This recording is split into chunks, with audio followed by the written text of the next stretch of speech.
নমস্কার বন্ধুরা, আজকের ক্লাসে সকলকে স্বাগত জানাই। তো চলো শুরু করছি আজকের ক্লাস। দেখো, প্রথম প্রশ্ন কি রয়েছে? বাংলাদেশে প্রবেশের পর গঙ্গার মূল শাখাটি কী নামে পরিচিত? বাংলাদেশে প্রবেশের পর গঙ্গার মূল শাখাটি কী নামে পরিচিত? অ্যান্সারটি হয়ে যাবে অপশন সি, পদ্মা নদী নামে পরিচিত। বাংলাদেশে প্রবেশের পর গঙ্গার মূল শাখাটি পদ্মা নামে পরিচিত। এটি ব্রহ্মপুত্র নদের বৃহত্তম শাখা নদী যমুনা নদীর সাথে মিলিত হয়েছে। গঙ্গা নদী ভারতে প্রবাহিত হওয়ার পর মুর্শিদাবাদের গিরিয়ার কাছে দুটি শাখায় বিভক্ত হয়, পদ্মা ও হুগলি। পদ্মা হল গঙ্গার প্রধান ও প্রশস্ততম শাখা।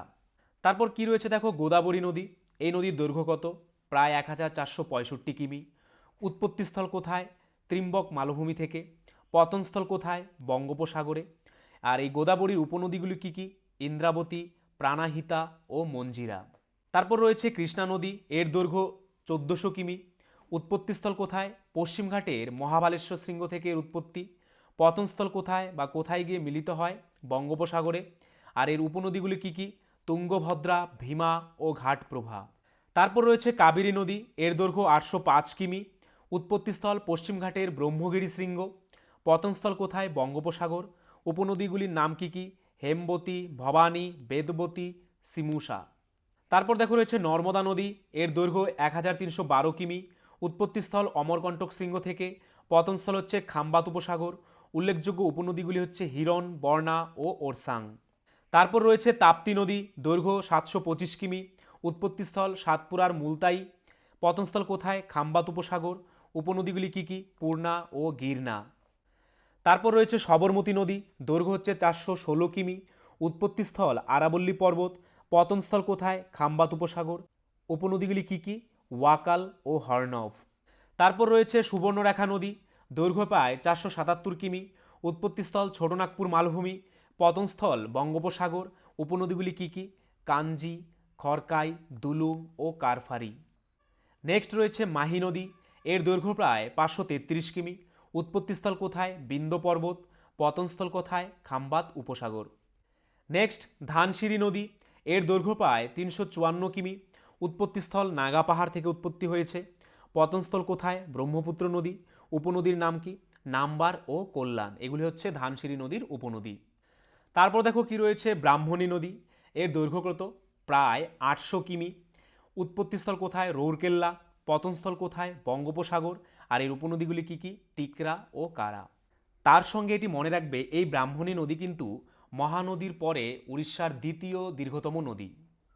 তারপর দেখো রয়েছে ভাইগাই নদী। এর দৈর্ঘ্য হচ্ছে 258 কিমি। উৎপত্তিস্থল কোথায়? ভারুসানাদু পাহাড়ে। পতনস্থল কোথায়? পক উপসাগরে। উল্লেখযোগ্য উপনদীগুলি কি কি? ভারাগা, মঞ্জালারু এবং ক্ষীরদুমাল। তারপর রয়েছে জলঢাকা নদী। এর দৈর্ঘ্য প্রায় 185 কিমি। উৎপত্তিস্থল কোথায়? সিকিমের হিমালয় থেকে। পতনস্থল হচ্ছে ব্রহ্মপুত্র নদীতে। উপনদীগুলি কি কি? মুক ও দিহানা। তারপর রয়েছে তুঙ্গভদ্রা নদী। এর দৈর্ঘ্য প্রায় 531 কিমি। উৎপত্তিস্থল পশ্চিমঘাট পর্বত। পতনস্থল কোথায়? কৃষ্ণা নদীতে মিলিত হয়। উপনদীগুলি কি কি? ভারদা ও হবরী। তারপর রয়েছে ময়ূরাক্ষী নদী। এর দৈর্ঘ্য প্রায় 241 কিমি।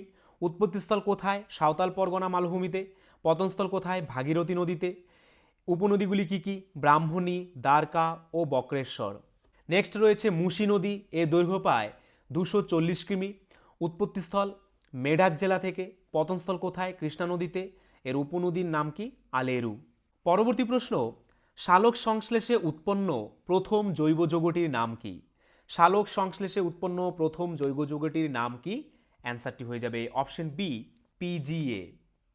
সালোক সংশ্লেষণে উৎপন্ন প্রথম জৈব যৌগের নাম হল ফসফোগ্লিসারিক অ্যাসিড, বা সংক্ষেপে পিজিএ বলা হয়, বা 3 ফসফোগ্লিসারিক অ্যাসিড বা 3পিজিএ। সালোক সংশ্লেষণের অন্ধকার দশায় বা ক্যালভিন চক্রতে কার্বন ডাইঅক্সাইড আবদ্ধ হওয়ার পর যে প্রথম স্থিতিশীল যৌগটি তৈরি হয় সেটি হলো ফসফোগ্লিসারিক অ্যাসিড বা পিজিএ। পরবর্তী প্রশ্ন, নিম্নলিখিত মুঘল সম্রাটদের মধ্যে কে নিরক্ষর ছিলেন? অ্যান্সারটি হয়ে যাবে অপশন সি, আকবর নিরক্ষর ছিলেন। ঐতিহাসিক সূত্রে জানা যায় সম্রাট আকবর নিজে নিরক্ষর ছিলেন, কিন্তু তিনি ছিলেন একজন জ্ঞানী ও সংস্কৃতিমনস্ক মানুষ। আকবরের পুত্র জাহাঙ্গীর এবং অন্যান্য মুঘল সম্রাটদের বেশ ভালো শিক্ষা ছিল। আকবর 1556 থেকে 1605 সাল পর্যন্ত মুঘল সাম্রাজ্যের সম্রাট ছিলেন? কিছু ঐতিহাসিক মনে করে যে আকবরের ডিসলেক্সিয়া নামক একটি শারীরিক ব্যাধি ছিল, যার ফলে তিনি পড়তে ও লিখতে শিখতে অক্ষম ছিলেন। তারপর দেখো কে রয়েছে। ঔরঙ্গজেব ছিলেন মুঘল সাম্রাজ্যের ষষ্ঠ সম্রাট। তিনি ১৬৫৮ থেকে ১৭০৭ সাল পর্যন্ত ক্ষমতায় ছিলেন এবং মুঘল সাম্রাজ্যের শেষ শক্তিশালী সম্রাট হিসেবে পরিচিত। এই ঔরঙ্গজেবের আসল নাম কি ছিলেন? মুহিউদ্দিন মুহাম্মদ আওরঙ্গজেব। উপাধি ছিল আলমগীর। বাবার নাম কি ছিল? সম্রাট শাহজাহান। জন্ম কত তারিখে হয়েছিল? ৩রা নভেম্বর ১৬১৮-তে। মৃত্যু হয়েছিল ৩রা মার্চ ১৭০৭ সালে। শাসিত সময়কাল ছিল ১৬৫৮ থেকে ১৭০৭ পর্যন্ত। বন্ধুরা, আরেকটি কথা, WBP constable, SI and KP constable অধ্যায়ভিত্তিক সেরা প্রস্তুতি নিতে আমাদের হোয়াটসঅ্যাপ নাম্বারে একবার হোয়াটসঅ্যাপ করে নাও। গণিত, ইংরেজি, জিকে, রিজনিং প্রত্যেকটা বিষয়ে একদম অধ্যায় ধরে ধরে বেসিক লেভেল থেকে একদম প্রথম থেকে ক্লাস করানো হবে।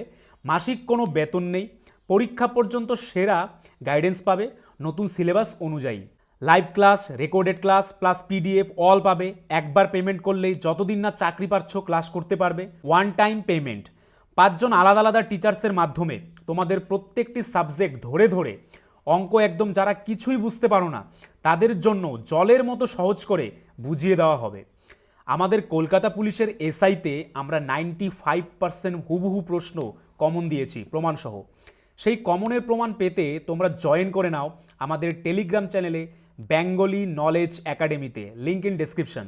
এটি আমাদের 7 নম্বর ব্যাচ। প্রথম 100 জন 30% ডিসকাউন্ট পাবে। প্রথম 100 জন 30% ডিসকাউন্ট পাবে। তাই ভাই, তোমার যদি একটি সিট এনি হাউ চাই, যেহেতু পশ্চিমবঙ্গ পুলিশ এবং কলকাতা পুলিশ দুটো ভ্যাকেন্সি বেরিয়েছে, তাই একটিতে না একটিতে কিন্তু তোমার হবেই এবার। যদি আমাদের কাছে প্রস্তুতি নাও, 95% হুবহু কমন দেওয়ার দায়িত্ব আমাদের। তোমরা শুধু পড়াশোনা করবে। তো প্রস্তুতি নিতে হলে কিন্তু স্ক্রিনে দেওয়া নাম্বারে একবার অবশ্যই হোয়াটসঅ্যাপ করে নাও। একদম বেসিক থেকে ধরে ধরে প্রথম থেকে সমস্ত ক্লাস করানো হবে। তার আমলে যেসব গুরুত্বপূর্ণ ঘটনা ঘটেছিল সেগুলো কি কি? দাক্ষিণাত্য রাজ্য জয়, সাম্রাজ্যের বিস্তার ও বিতর্কিত নীতি। ঔরঙ্গজেবের সমাধি কোথায়? খুলদাবাদে, মহারাষ্ট্রের খুলদাবাদে অবস্থিত। পরবর্তী প্রশ্ন, পৃথিবীর শীতলতম ও শুষ্কতম মহাদেশ কোনটি? পৃথিবীর শীতলতম ও শুষ্কতম মহাদেশ কোনটি? অ্যান্সারটি হয়ে যাবে অপশন ডি, আন্টার্কটিকা। পৃথিবীর শীতলতম এবং শুষ্কতম মহাদেশ হল আন্টার্কটিকা। এটি পৃথিবীর দক্ষিণতম মহাদেশ এবং এখানে গড় বৃষ্টিপাত খুবই কম, যা এটিকে একটি শুষ্ক বা মরুভূমিযুক্ত মহাদেশ হিসেবে পরিচিত। আন্টার্কটিকার জলবায়ু পৃথিবীর সবচেয়ে শীতল, যেখানে গড় তাপমাত্রা প্রায়শই -ডিগ্রিতে থাকে। মহাদেশটিতে বছরে গড়ে মাত্র 166 মিমি বৃষ্টিপাত হয়, যা এটিকে পৃথিবীর সবচেয়ে শুষ্ক মহাদেশ করে তুলেছে। পরবর্তী প্রশ্ন, মানুষের দেহের পিত্তরস কোন জাতীয় খাদ্য পরিপাকে সাহায্য করে? মানুষের দেহের পিত্তরস কোন জাতীয় খাদ্য পরিপাকে সাহায্য করে? অ্যান্সারটি হয়ে যাবে অপশন সি, ফ্যাট জাতীয় খাদ্য পরিপাকে সাহায্য করে। পিত্তরস প্রধানত চর্বি বা লিপিড জাতীয় খাদ্য পরিপাকে সহায়তা করে। এটি চর্বিকে ছোট ছোট ফোঁটা করে যা হজমে সাহায্য করে। পরবর্তী প্রশ্ন, বিখ্যাত চিত্রকর্ম ভারত মাতার চিত্রকর কে ছিলেন? বিখ্যাত চিত্রকর্ম ভারত মাতা কে অঙ্কন করেছিলেন? অ্যান্সারটি হয়ে যাবে অপশন বি, অবনীন্দ্রনাথ ঠাকুর। এটি অবনীন্দ্রনাথ ঠাকুর 1905 সালে এঁকেছিলেন, কিন্তু এটি প্রথম বঙ্কিমচন্দ্র চট্টোপাধ্যায় দ্বারা তৈরি করা হয়েছিল। পেইন্টিংটিতে একজন সাধবীর মতো জাফরান রঙের পোশাক পরিহিত মহিলা, ধানের শীল, সাদা কাপড়, রুদ্রাক্ষ এবং একটি বই ধরেছেন। এটি ভারতের স্বাধীনতা আন্দোলনের ধারণাকে চিত্রিত করার জন্য আঁকা হয়েছিল। পরবর্তী প্রশ্ন, 2028-এর অলিম্পিক আসর কোথায় বসতে চলেছে বা কোথায় 2028 অলিম্পিক হতে চলেছে? অ্যান্সারটি হয়ে যাবে অপশন বি, লস এঞ্জেলসে। 2024 সালের শীতকালীন অলিম্পিক দক্ষিণ কোরিয়ার গ্যাংওয়ান প্রদেশে অনুষ্ঠিত হয়। 2026 সালের শীতকালীন অলিম্পিক ইতালির মিলান এবং কর্টিনা ডি অ্যাম্পেজোতে অনুষ্ঠিত হবে, যা মিলোনো কর্টিনা 2026 নামে পরিচিত। 2028 সালের অলিম্পিক গেমস মার্কিন যুক্তরাষ্ট্রের ক্যালিফোর্নিয়ার লস অ্যাঞ্জেলসে অনুষ্ঠিত হবে। 2036 সালে অলিম্পিক আয়োজনের জন্য এখনও পর্যন্ত কোনো নির্দিষ্ট শহরের নাম ঘোষণা করা হয়নি, তবে ভারত, কাতার এবং অন্যান্য দেশগুলি এই আয়োজনের জন্য আগ্রহ প্রকাশ করেছে। পরবর্তী প্রশ্ন, সেলসিয়াস স্কেলে তাপমাত্রা 0 ডিগ্রি হলে তা ফারেনহাইট স্কেলে কত হবে? সেলসিয়াস স্কেলের তাপমাত্রা 0 ডিগ্রি হলে ফারেনহাইট স্কেলে তা কত হবে? অ্যান্সারটি হয়ে যাবে অপশন বি 32 ডিগ্রি ফারেনহাইট। থার্মোমিটারে তাপমাত্রা মাপার তিনটি একক হলো ফারেনহাইট, সেন্টিগ্রেড বা সেলসিয়াস ও কেলভিন স্কেল। সেলসিয়াস স্কেলে 0 ডিগ্রি তাপমাত্রা ফারেনহাইট স্কেলে 32 ডিগ্রি ফারেনহাইটের সমান হয়। ফারেনহাইট স্কেলকে 180টি সমান ভাগে ভাগ করা হয়েছে, যাতে 32 ডিগ্রি ফারেনহাইট সর্বনিম্ন বিন্দু এবং 212 ডিগ্রি ফারেনহাইট সর্বোচ্চ বিন্দু। পরবর্তী প্রশ্ন, ভারতের স্বাধীনতা লাভের সময় ইংল্যান্ডের প্রধানমন্ত্রী কে ছিলেন? ভারতের স্বাধীনতা লাভের সময় ইংল্যান্ডের প্রধানমন্ত্রী ছিলেন ক্লিমেন্ট অ্যাটলি। ভারতের স্বাধীনতা লাভের সময় অর্থাৎ 1947 সালে ইংল্যান্ডের প্রধানমন্ত্রী ছিলেন ক্লিমেন্ট অ্যাটলি। তিনি 1945 থেকে 1951 সাল পর্যন্ত লেবার পার্টির নেতা এবং ব্রিটেনের প্রধানমন্ত্রী হিসেবে দায়িত্ব পালন করেন। পরবর্তী প্রশ্ন, নিচের কোনটি বিশ্বের বৃহত্তম নৌ চলাচল খাল? বিশ্বের বৃহত্তম নৌ চলাচল খাল কোনটি? অ্যান্সারটি হয়ে যাবে অপশন ডি সুয়েজ খাল। বিশ্বের বৃহত্তম নৌ চলাচল খাল হল সুয়েজ খাল, যা মিশরের সিনাই উপদ্বীপের পশ্চিমে অবস্থিত এবং ভূমধ্যসাগর ও লোহিত সাগরকে সংযুক্ত করেছে। পরবর্তী প্রশ্ন, মোটর গাড়ির হেডলাইটে কোন দর্পণ ব্যবহার করা হয়? অ্যান্সারটি হয়ে যাবে অপশন বি অবতল দর্পণ ব্যবহার করা হয়। যানবাহনের হেডলাইটে অবতল দর্পণ ব্যবহার করা হয়। গাড়ির সামনের রাস্তা দেখানোর জন্য হেডলাইটগুলিকে একটি বড় এলাকা জুড়ে আলো দিতে হবে। অবতল দর্পণ আলোক রশ্মিকে বিচ্ছুরণ করে। আলোর বিচ্ছুরণের কারণে রশ্মির গাড়ির সামনের বিশাল এলাকায় ছড়িয়ে পড়ে। তারপর দেখো কি রয়েছে অবতল দর্পণের ব্যবহার। শেভিং মিরর, হেড মিরর, অপথ্যালমোস্কোপ, গাড়ির হেডলাইট, সোলার ফার্নেস ইত্যাদিতে অবতল দর্পণ ব্যবহার করা হয়। উত্তল দর্পণ কোথায় ব্যবহার করা হয়? ভবনের ভিতরে, যানবাহনের আয়না, ম্যাগনিফাইং গ্লাস, নিরাপত্তার উদ্দেশ্যে, রাস্তার আলোর প্রতিফলক ইত্যাদিতে উত্তল দর্পণ ব্যবহার করা হয়। তারপর দেখো দাড়ি কাটার জন্য কী ধরনের দর্পণ ব্যবহার করা হয়? অ্যান্সারটি হয়ে যাবে অবতল দর্পণ। দাড়ি কামানোর সময় মুখটি অবতল দর্পণের কাছাকাছি রাখলে অবতল দর্পণটি মুখের একটি বিবর্ধিত এবং সোজা প্রতিবিম্ব দেখায়। এটি বক্র প্রতিফলন পৃষ্ঠসহ একটি দর্পণ। একে অভিসারী দর্পণও বলা হয়। এটি টর্চ, হেডল্যাম্প এবং স্পটলাইটেও ব্যবহৃত হয়। উত্তল লেন্স এবং অবতল লেন্সের মধ্যে পার্থক্য কী? উত্তল লেন্সের চেহারা মাঝখানে ঘন এবং প্রান্তে পাতলা হয়, যেখানে অবতল লেন্সের চেহারা মাঝখানে পাতলা এবং প্রান্তে ঘন। একটি উত্তল লেন্স একটি অভিসারী লেন্স হিসেবে পরিচিত, যেখানে একটি অবতল লেন্স একটি অপসারণ লেন্স হিসেবেও পরিচিত। পরবর্তী প্রশ্ন, বঙ্গদেশে কৌলিন্য প্রথা কে প্রবর্তন করেছিলেন? কে কৌলিন্য প্রথা প্রবর্তন করেছিলেন? অ্যান্সারটি হয়ে যাবে অপশন সি বল্লাল সেন। বঙ্গদেশে কৌলিন্য প্রথা চালু করেন বাংলার সেন বংশের রাজা বল্লাল সেন। তিনি 1158 থেকে 69 সালে সেন সাম্রাজ্যের শাসনকর্তা ছিলেন এবং কৌলিন্য প্রথাকে আইনি স্বীকৃতি দিয়েছিলেন। কৌলিন্য হল হিন্দুকুল ও বর্ণ সমীকরণ আইন, যা বল্লাল সেন দ্বারা প্রবর্তিত হয়। এইবার দেখো বিভিন্ন প্রথা এবং তাদের প্রতিষ্ঠাতা। কৌলিন্য প্রথার প্রতিষ্ঠাতা বল্লাল সেন। রায়তওয়ারি প্রথা আলেকজান্ডার রিড ও টমাস মনরো। মহলওয়ারি ব্যবস্থা হল্ট ম্যাকেঞ্জি। চিরস্থায়ী বন্দোবস্ত কে প্রবর্তন করেন? Lord Cornwallis. ঋণদান প্রথা কে প্রবর্তন করেন? ফিরোজ শাহ তুগলক। ভাইয়াচারী ব্যবস্থা এলফিনস্টোন ও ম্যাকেঞ্জি। ডাক ব্যবস্থা শেরশাহ। পাট্টা ও কাবুলিয়ত প্রথা কে প্রচলন করেন? শেরশাহ। মনসবদারি প্রথা কে প্রচলন করেন? আকবর। রেশনিং প্রথা আলাউদ্দিন খিলজি। দাগ ও হুলিয়া প্রথা আলাউদ্দিন খিলজি। জিজিয়া, জাকাত ও খামোশ কর ব্যবস্থা কে প্রচলন করেন? আলাউদ্দিন খিলজি। সোনাদের নগদ বেতন কে প্রচলন করেন? আলাউদ্দিন খিলজি। সিজদা ও পাইবস প্রথা কে চালু করেন? গিয়াসউদ্দিন বলবন। ইকতাদারি প্রথা কে প্রবর্তন করেন? নিজামুল মুলক। 40 চক্র ও ইকতা প্রথা ইলতুৎমিশ। মারাঠা পেশবাতন্ত্র কে প্রচলন করেন? শাহু। চৌথ ও স্বদেশমুখী কর শিবাজি। শিলাদার ও বর্গীর অশ্বারোহী প্রথা কে চালু করেন? শিবাজি। পরবর্তী প্রশ্ন, ভারতীয় সংবিধানের ব্যাখ্যাকর্তা কাকে বলা হয়? কাকে ভারতীয় সংবিধানের ব্যাখ্যাকর্তা বলা হয়? অ্যান্সারটি হয়ে যাবে অপশন বি সুপ্রিম কোর্টকে ভারতের সংবিধানের ব্যাখ্যাকর্তা বলা হয়। ভারতীয় সংবিধানের চূড়ান্ত ব্যাখ্যাকর্তা হিসেবে ভারতের সুপ্রিম কোর্টকে গণ্য করা হয়। বিচার বিভাগের সর্বোচ্চ স্তর হিসেবে সুপ্রিম কোর্ট সংবিধানের চূড়ান্ত ব্যাখ্যাকারী এবং রক্ষক হিসেবে কাজ করে। পরবর্তী প্রশ্ন, শ্রীচৈতন্যদেবের বিখ্যাত জীবনী গ্রন্থ চৈতন্য চরিতামৃত গ্রন্থের গ্রন্থকার কে? বা চৈতন্য চরিতামৃত গ্রন্থের লেখক কে? অ্যান্সারটি হয়ে যাবে অপশন সি কৃষ্ণদাস কবিরাজ। পরবর্তী প্রশ্ন, দৃশ্যমান আলোতে কোন রং আলোতে তরঙ্গদৈর্ঘ্য বেশি হয়? দৃশ্যমান আলোতে কোন রঙের তরঙ্গদৈর্ঘ্য বেশি হয়? দৃশ্যমান আলো হলো সেই আলো যা মানুষের চোখ দেখতে পায়। দৃশ্যমান আলোতে লাল রঙের আলোর তরঙ্গদৈর্ঘ্য সবচেয়ে বেশি, প্রায় 700 ন্যানোমিটার পর্যন্ত হতে পারে। বেগুনি রঙের আলোর তরঙ্গদৈর্ঘ্য সবচেয়ে কম, প্রায় 400 ন্যানোমিটারের কাছাকাছি। পরবর্তী প্রশ্ন, কার দেহে মাশরুম গ্রন্থি দেখা যায়? কার দেহে মাশরুম গ্রন্থি দেখা যায়? অ্যান্সারটি হয়ে যাবে অপশন সি, আরশোলার দেহে মাশরুম গ্রন্থি দেখা যায়। তেলাপোকার দেহে মাশরুম গ্রন্থি দেখা যায়, যা একটি বৃহৎ আনুষঙ্গিক প্রজনন গ্রন্থি, যা শুক্রাণুকে পুষ্টি যোগায় এবং সঙ্গমের সময় ডিমের নিষিক্তকরণে সাহায্য করে। পরবর্তী প্রশ্ন, কোন আগ্নেয়গিরিকে ভূমধ্যসাগরের লাইট হাউস বলা হয়? কোন আগ্নেয়গিরিকে ভূমধ্যসাগরের লাইট হাউস বা বাতিঘর বলা হয়? অ্যান্সারটি হয়ে যাবে অপশন সি, মাউন্ট স্ট্রোম্বোলিকে ভূমধ্যসাগরের লাইট হাউস বলা হয়। যা রাতের বেলা দূর থেকে দেখা যায়। স্ট্রম্বলির রাতের অগ্নুৎপাতের কারণে একে ভূমধ্যসাগরের বাতিঘর বা light house of the Mediterranean বলা হয়। পরবর্তী প্রশ্ন, কোন সুলতান দিল্লির রাজসভায় পার্সিয়ান উৎসব নওরোজ পালন শুরু করেন? অ্যান্সারটি হয়ে যাবে অপশন এ, গিয়াসউদ্দিন বলবন দিল্লির রাজসভায় পার্সিয়ান উৎসব নওরোজ পালন শুরু করেন।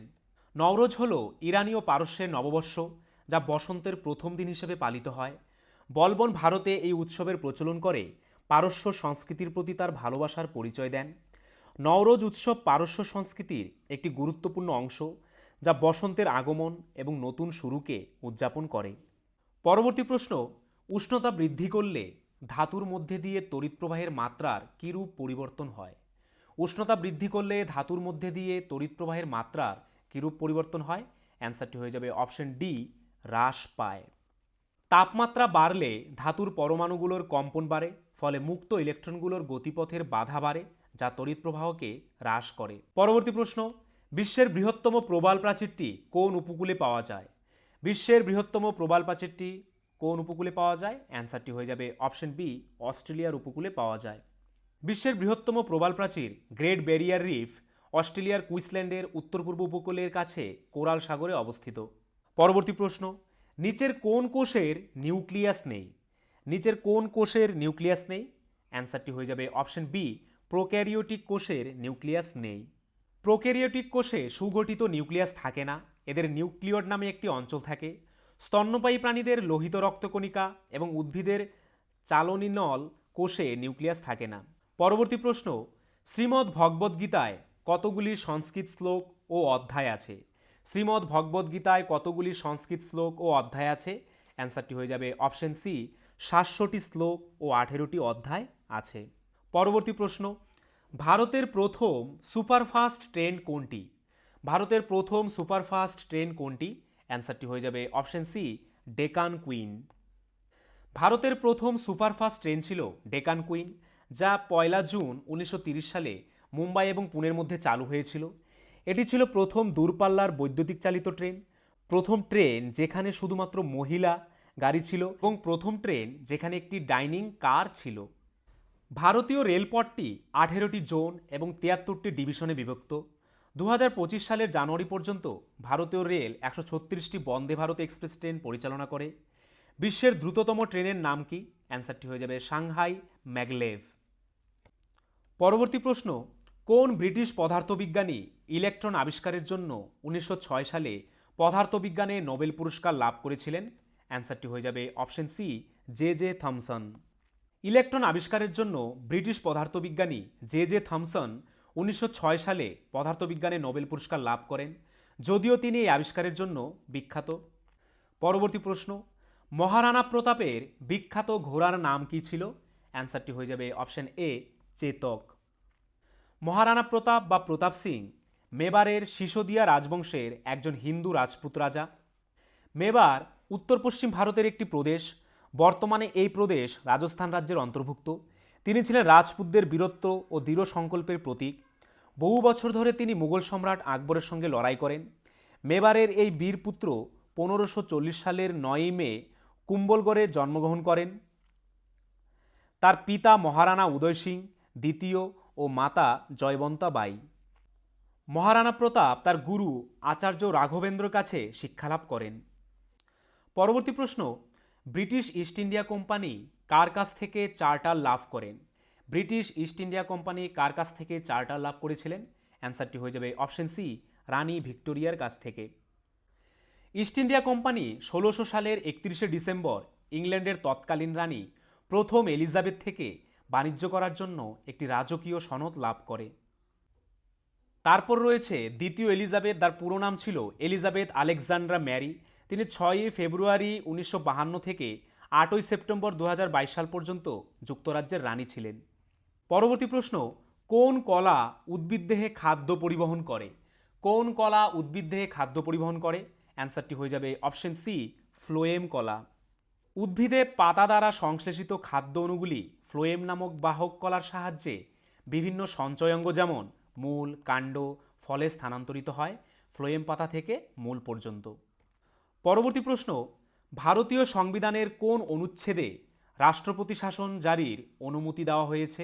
অ্যান্সারটি হয়ে যাবে অপশন ডি, 356 নং ধারাতে রাষ্ট্রপতি শাসন জারির অনুমতি দেওয়া হয়েছে।